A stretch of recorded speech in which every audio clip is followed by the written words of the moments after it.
Welcome to another vlog. I'm Jolery Calyave from BSTM 425. I'm here to share to you the different heritage features in the Philippines. Philippines is rich when it comes to its variety of cultural heritage. The categories of cultural heritage that I will discuss to you are architecture, genius loci, stories, knowledge, belief, art, music, performance act, language, history, fashion, observances and celebration, sports and games, pastimes, designs, craft, institution, and cuisine. So, without further ado, here we go! Bye! Number 1. Architecture. San Agustin Church in Intramuros, Manila. A longest and oldest standing church in the Philippines. It is considered as one of the 4 Baroque churches that was recognized by UNESCO. Calle Quezologo. It is one of the few Hispanic towns surviving in the Philippines and one of the best preserved Spanish colonial towns in the world. Genius loci. Bathala.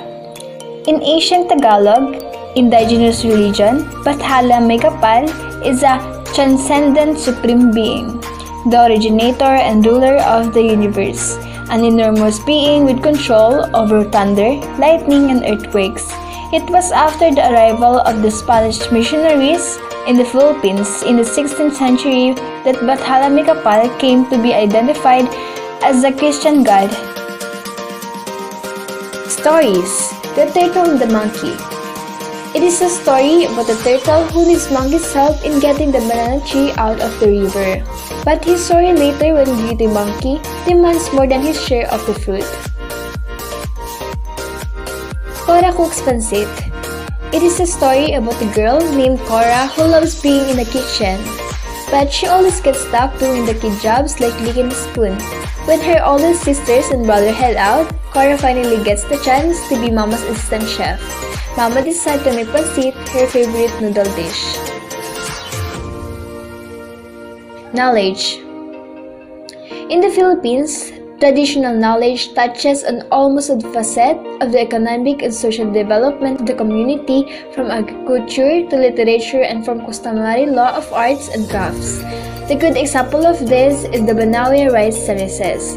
The Banawe rice terraces are terraces that were carved into the mountains of Banawe, Ifugao in the Philippines by the ancestors of Igorot people. The terraces are occasionally called the 8th wonder of the world. It is commonly thought that the terraces were built with minimal equipment, largely by hand. These are fed by an ancient irrigation system from the rainforest above the terraces. Belief. Reassure your host that you are human. A common line used by the Filipinos when knocking on someone's door is tao po. Many assume it refers to the knocker calling out to ask if there are any people inside. Respect elementals. Filipino folklore is rich with a variety of elementals, from giants smoking tobacco to small grumpy old men living in the anthills. Among the most practiced is saying of tabi-tabi ko, when passing through the places where elementals are likely to dwell. Art. The Spolarium is a painting by Filipino painter Juan Luna. Luna, working on canvas, spent 8 months completing the painting, which depicts dying gladiators.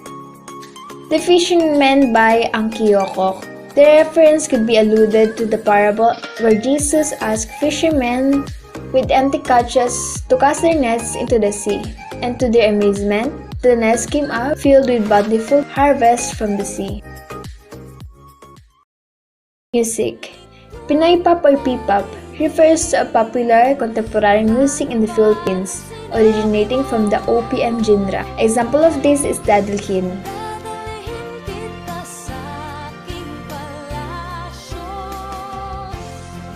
Kundiman. Kundiman is a classic form of Filipino love song. Kundiman, the singer, who expresses undying love for his beloved, is actually singing for love of country. Example of this is Machanang Pasig.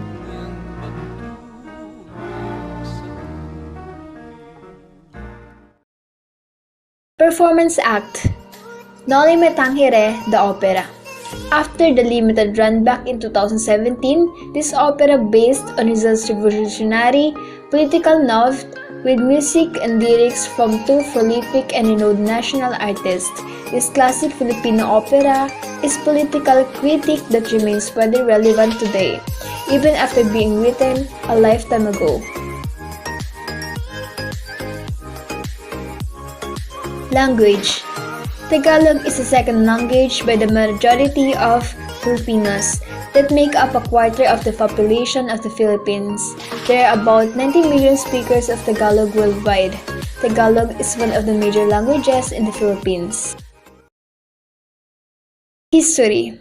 The Philippines is named after the King Philip II of Spain, and it was a Spanish colony for over 300 years. In 1872, there was a rebellion in Cavite, but it was quickly crushed. However, nationalist feelings continued to grow, helped by a writer named Jose Rizal. He wrote two novels, Noli Me Tangere and El Filibusterismo, which stoked the fires of nationalism. The war between American forces in Manila and the Filipinos began on 4th of February 1899. The Filipino-American War lasted until 1902 when Aguinaldo was captured. On 10th of December 1941, Japanese troops invaded the Philippines. They captured Manila on 2nd of January 1941. The Philippines became independent on 4th of July 1946. Manuel Rojas was the first president of the newly independent nation. Fashion. The Barat Saya or Baro Saya is a traditional dress ensemble worn by women in the Philippines. It is a national dress of the Philippines and combines elements from both the pre-colonial native Filipino and colonial Spanish clothing styles. Observances and celebration. A festival, or commonly known as fiesta, is a part of Filipino culture. Each city or province has a local fiesta. Being a very religious-centered country, a fiesta is commonly about the celebration of a city or province's patron saint or of harvest. Examples of festivals in the Philippines are Mariones Festival, Ati-Atihan, and Panagbenga. Sports and games.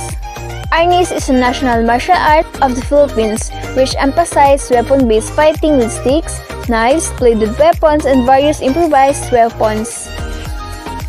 Tumbang Preso is a traditional Filipino children's game. The game involves throwing a slipper at a can or bottle. It is usually played in backyards, parks, or in streets. Pastimes.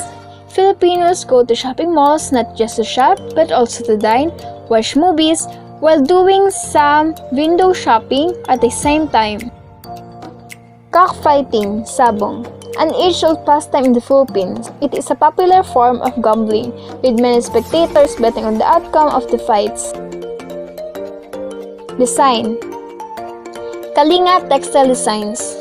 Kalinga textiles characterized by dominant thread stripes and motifs of geometric patterns, as well as nature symbols interlaced with white, yellow, and black fibers. Maranao textiles are also famous for their ornate design and colors. Their textile weaving involves traditional Southeast Asian backstrap, loom weaving using native decorative ornamentation. Craft. Basket weaving. Baskets are mainly used by the Cordilleras for their occupation. They use them as a storage for their food when they need to go to mountain terraces to cultivate their lands. Philippine sculpture is the most popular wood carving in the Philippines. Some carvings are anitos, nature gods, santos, saints, and statues of Christ and the Blessed Mother. Institution. Malacanang Palace is the official residence and principal workplace of the President of the Philippines. It is located in the Manila district of San Miguel. University of Santo Tomas. Founded on April 28, 1611, the University of Santo Tomas is one of the oldest existing universities and holds the oldest extant university charter in the Philippines and in Asia. Food heritage. Tinola is a Filipino soup usually served as an appetizer or a main entry with white rice. Traditionally, this is cooked with chicken or fish, wedges of chayote, and leaves of siling labuyo. Philippine adobo is a popular form of dish and cooking process in the Philippine cuisine that involves meat, seafood, or vegetables marinated in vinegar and soy sauce.